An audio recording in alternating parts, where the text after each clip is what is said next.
Sir सबसे पहले स्वागत है आपका चैनल पे। और कैसा लग रहा है आपका इंटरव्यू हो चुका? Thank you. बहुत अच्छा लग रहा है, बहुत अच्छा इंटरव्यू गया है। ठीक है, आप अपने बारे में बताएं। नाम, मीडियम अटेम्प्ट, कहाँ से आते हैं और एजुकेशन बैकग्राउंड क्या है, ऑप्शनल क्या है? मेरा नाम संजीव कुमार है। मैं हिमाचल प्रदेश के कांगड़ा जिला से आता हूँ। ओके और ये मेरा फर्स्ट इंटरव्यू था। ओके और मेरा जो ऑप्शनल सब्जेक्ट है वो पॉलिटिकल साइंस है। ओके। अटेम्प्ट कौन सा था आपका? ये मेरा फर्स्ट इंटरव्यू। ओके, तो कैसा रहा ओवरऑल आपका एक्सपीरियंस इंटरव्यू हॉल का? क्या पूछा गया, कैसे क्वेश्चन थे, कितना डेप्थ से था, कितना स्टैटिक से था, कितना करंट से था? ओवरऑल बहुत अच्छा एक्सपीरियंस था। और बैकग्राउंड से रिलेटेड ही क्वेश्चन पूछे गए। जैसे मैं पॉलिटिकल साइंस का स्टूडेंट हूँ और ऑप्शनल भी मेरा यही है। ओके। तो आईआर को लेके काफ़ी क्वेश्चन पूछे गए जो रिसेंट में घटनाएं हो रही है एक आध वेनेजुएला। क्वेश्चन बताएंगे याद हो तो? हाँ, जैसे वेनेजुएला पे जो अभी सभी देशों का जो उसका स्टैंड है उसको लेके यूएनओ की क्या भूमिका हो सकती थी और क्या होनी चाहिए, उससे रिलेटेड क्वेश्चन पूछे गए। सिंदूर, ऑपरेशन सिंदूर के बारे में पूछा गया। अच्छा, पूछा गया। तो ऐसा था कि मेरी बैकग्राउंड से ही कांगड़ा से रिलेटेड काफ़ी क्वेश्चन पूछे गए। तो ऐसा नहीं था कि बहुत जैसे इंटरव्यू में कुछ भी पूछ लिया जाता है, ऐसा कहा Random जाता है, नहीं लेकिन था। ऐसा नहीं था। जो आप उनको जितना मौका देते हैं क्वेश्चंस में आंसर करते वक्त जो आप बोलते जाते हैं, कुछ क्लू छोड़ते जाते हैं, उसी के बेस पर वो पूछते हैं ज़्यादा। तो आप, मुझे लगता है कि अगर थोड़ा सा स्मार्टली प्रिपरेशन करते हैं, कुछ चीज़ें छोड़ते हैं, तो उन्हीं पे क्वेश्चन पूछते हैं। मुझे लगता है कि इंटरव्यू अच्छा मतलब गया। जो आपका आंसर की एंडिंग हो रही थी उससे रिलेटेड वो चीजें उठा रहे थे? हाँ, उससे रिलेटेड और हॉबी से भी एक दो क्वेश्चन नॉर्मली पूछते हैं। ओके, आपका पीएसआईआर से भी क्वेश्चन थे, आईआर जो आपने बताया। ठीक है सर, तो ओवरऑल आपका बढ़िया रहा एक्सपीरियंस? बहुत बढ़िया। ठीक है, पिछली बार भी आपने दिया था अटेम्प्ट? नहीं, मैंने इस बार दिया था। उससे पहले मैं 4 प्रीलिम्स दे चुका हूँ। अच्छा। लेकिन मेंस ये मेरा पहला ही था और इंटरव्यू भी पहला ही है। चलिए, बहुत बढ़िया। आप लास्ट पड़ाव पे हैं, उम्मीद करते हैं कि आपका बढ़िया रिजल्ट रहे। आप एक बार थोड़ा सा अपना डेली रूटीन के बारे में बताएं कि क्या डेली रूटीन रहता है यूपीएससी को प्रिपरेशन को लेके, सब्जेक्ट को कैसे रोटेट करते हैं आप, कौन सा सब्जेक्ट कब पढ़ना है? डेली रूटीन सच मैं नहीं बता पाऊँगा क्योंकि मैं अभी सर्विस में हूँ, अभी हिमाचल पुलिस में हूँ। मैं अच्छा, ऑलरेडी इंस्पेक्टर काम कर रहा हूँ। ओके। लेकिन ये है कि अगर 5-6 घंटे आप अच्छे से पढ़ लेते हैं और एक कंसिस्टेंसी रखते हैं, तो मुझे लगता है कि आप आराम से इस एग्ज़ाम क्रैक कर पाएंगे। आंसर राइटिंग कैसे किया आपने? आंसर राइटिंग के लिए मैं 2 महीने की छुट्टी पे आया था, तो मैंने दृष्टि में अस्मिता प्रोग्राम होता है। ओके। तो वहाँ पे मैंने मेंस आंसर राइटिंग की प्रैक्टिस की थी। वहाँ पे किया था। ठीक है, उसके अलावा कुछ वैल्यू एडिशन सोर्स बताइए, जैसे क्या पढ़ना है। बुक्स सारे लोग जानते हैं क्या क्या पढ़ना है, वैल्यू एडिशन के लिए क्या क्या सोर्स आपने फॉलो किया है? वैल्यू एडिशन के लिए न्यूज़पेपर सबसे अच्छी चीज़ है। जो घटनाक्रम हो रहे हैं उनको आप नोट डाउन करते रहिए। बाकी तो जो भी जनरल बुक हैं वही काफ़ी हैं। बस एक बुक जो भी आप रेफरेंस के तौर पे यूज़ करते हैं उसको बार बार पढ़ना चाहिए। बहुत सारे रिसोर्सेज नहीं आपको इकट्ठे करने चाहिए, मुझे ऐसा लगता है। तो जो भी एस्पिरेंट हैं, प्रिपरेशन करना चाहते हैं, मेरा तो यही नज़रिया है, व्यूज़ भी है कि उनको जो है एक ही रिसोर्स पर जो है स्टिक रहना चाहिए। हाँ, स्ट्रिक्ट रहना चाहिए और भरोसा उसी पे करना चाहिए। आपने आंसर राइटिंग के लिए अस्मिता योजना फॉलो किया था, फाउंडेशन के लिए भी कोई कोचिंग किया था, जैसे बेसिक से कुछ वैसा? नहीं, मैंने बेसिक से कोचिंग नहीं सेल्फ किया था आपने? हाँ, मैंने सेल्फ प्रिपरेशन किया है। और जो राजनीतिक विज्ञान के लिए मैंने राजेश मिश्रा सर की क्लासेस की हैं। Okay, online? हाँ, ऑनलाइन की हैं। ठीक है, आपका ग्रेजुएशन क्या था? ग्रेजुएशन मैंने बीएससी फिजिक्स ऑनर से है। ओके, प्री की आपकी थोड़ी अप्रोच बताएं कि क्या होती है? प्री की अप्रोच ये है, आज के समय में मैं देख पा रहा हूँ सीसेट का जो एग्ज़ाम है वो काफ़ी चैलेंजिंग है। मुझे खुद भी पर्सनली बहुत टफ लग रहा है वो। उसके लिए लाइटली नहीं लेना है। बहुत सारे यूपीएससी एस्पिरेंट जो है उसको लाइटली लेते हैं।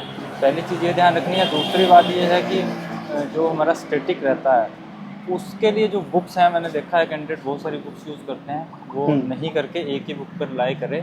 और करंट अफेयर के लिए हो सके तो न्यूज़पेपर, नहीं तो एक ही कोई भी एकेडमी की अगर आपको एक मैगज़ीन मिलती है उससे पढ़ लीजिए, रादर देन कि आप 5 से 7 मैगज़ीन अलग इंस्टीट्यूट की पढ़ें। मुझे लगता है तब आप अच्छे से कर पाएंगे। यहाँ पे इंटरव्यू जो हम लोग कवर करते हैं यहाँ पे, तो ज़्यादातर सेलेक्टेड लोग यहाँ पे आते हैं कि ऑलरेडी कहीं पोस्टेड हैं या फिर वो अपनी रैंक इम्प्रूव करने के लिए आते हैं। ऐसा देख के जो बिगनर है वो थोड़ा होपलेस हो जाता है कि यार मेरा नंबर आएगा कि नहीं। क्या मैसेज उनके लिए? नहीं, ऐसा नहीं है। अगर हम भी एक टाइम पे बिगनर थे, तभी किसी ऑर्गेनाइजेशन में आ पाए हैं और आगे कर पा रहे हैं, तो वो भी ऐसा नहीं है कि नहीं आ सकते हैं, आराम से आ सकते हैं। और हमारी जो बैकग्राउंड है, अगर हम वहाँ से कुछ बेनिफिट मिलता है आप लोग को? नहीं, हमें सिर्फ एक एक्सपीरियंस होता है, क्योंकि सूझबूझ जो है वो आपको हाँ, जो सिखा देती है। बिल्कुल। तो हमें ये पता है कि एक ही सोर्स पे रिलाय रहना है, उसी को पढ़ना है, बार बार पढ़ना है। तो हम ज़्यादा सोर्सेज के पीछे नहीं भागते हैं।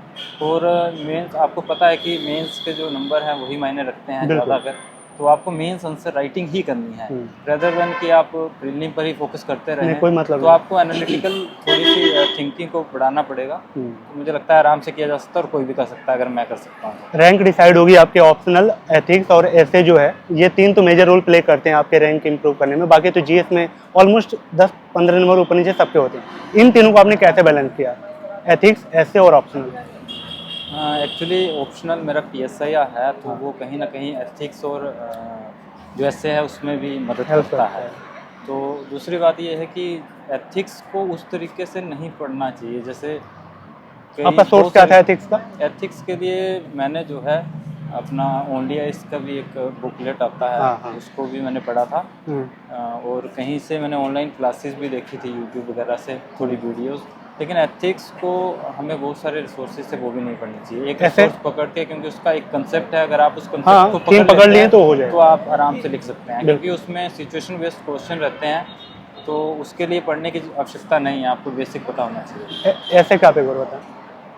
एस्से के लिए मैंने स्पेशली कुछ भी नहीं पढ़ा था, लेकिन वो जो मैंने PSI ऑप्शनल है, करंट अफेयर वही काम कर रहा था। और एथिक्स है, इन चीज़ों से एस्से पे पकड़ बनाई थी। ओके सर, करंट अफेयर का बताएं वेटेज की मंथली मैगजीन, न्यूज़पेपर या फिर ईयरली कंपाइलेशन, क्या फॉलो करते हैं आप? मैं न्यूज़पेपर ज़्यादा प्रेफर करता हूँ। ठीक है, वो बेस्ट है। हाँ, मुझे लगता है वो बेस्ट है। 2026 में जो अपीयर होने वाला उनके लिए क्या मैसेज है? अगर आप आज बिगनर होते, फर्स्ट अटेम्प्ट आपका होता, तो आपके इनिशियल स्टेप क्या होते, क्या आप फॉलो करते, कैसे आप तैयारी स्टार्ट करते? मेरा यही सुझाव है, अगर आप कोचिंग कर सकते हैं, क्योंकि वहाँ से आपको प्रॉपर गाइडेंस मिलती है। हम लोगों ने भी काफ़ी यहाँ वहाँ भटकना पड़ा, उसके बाद यहाँ पहुँच पाए हैं। तो मुझे लगता है अगर उनको इनिशियली गाइडेंस मिल पाती है तो उनको ले लेनी चाहिए। और अगर वो ऐसा नहीं कर पाते हैं तो कुछ एक रिसोर्सेज को उनको अपने पास रख लेना है कि यही पढ़ने हैं, और उन्हीं पर बार बार पकड़ बनानी है, और मेन आंसर राइटिंग जितना हो सकता है वो करनी है। और मुझे लगता है कोई भी इस एग्ज़ाम को आराम से क्रैक कर सकता है। एक दो लास्ट क्वेश्चन, कुछ मिस्टेक्स जो एक बिगनर करता ही करता है कि हाँ तैयारी में आया, ये कुछ इनिशियल स्टेप हैं जहाँ पे वो गलतियाँ करता है, कुछ आप मिस्टेक बताना चाहेंगे? आपका काफ़ी लंबा अनुभव है, इसलिए मैं डिटेल में थोड़ा क्वेश्चन पूछ रहा हूँ, काफ़ी एक्सपीरियंस्ड आप हैं। सबसे पहले तो मैं ये कहूँगा कि बहुत सारे कैंडिडेट जो है वो प्रीलिम्स की अप्रोच को लेकर आगे बढ़ते हैं। सबसे पहले अगर आप तैयारी करें तो आपको मेंस की तैयारी सबसे पहले करनी ठीक है। उसके साथ हो सके तो answer writing practice daily basis पर नहीं हो पाएगा तो वीकली कम से कम एक पेपर लिख लेना चाहिए, क्योंकि एट द लास्ट जो 3 घंटे में लिखना रहता है वो बहुत ही मुश्किल हो जाता है पेपर में कवर करना। तो आंसर राइटिंग और मेंस की तैयारी पहले करनी है।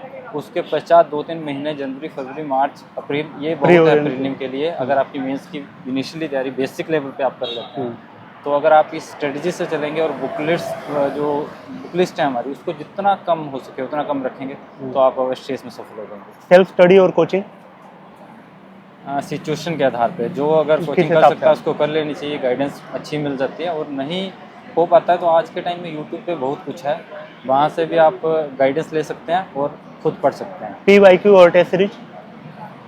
PYQ इम्पोर्टेंट है। ओके, मंथली मैगजीन या करंट अफेयर? मुझे लगता है दोनों अप्रोच ठीक है, लेकिन न्यूज़पेपर मुझे ज़्यादा वाइडली थोड़ा। हाँ ठीक है, thank you so much sir, hope आपका ये अटेम्प्ट लास्ट भी हो और जब हम मिले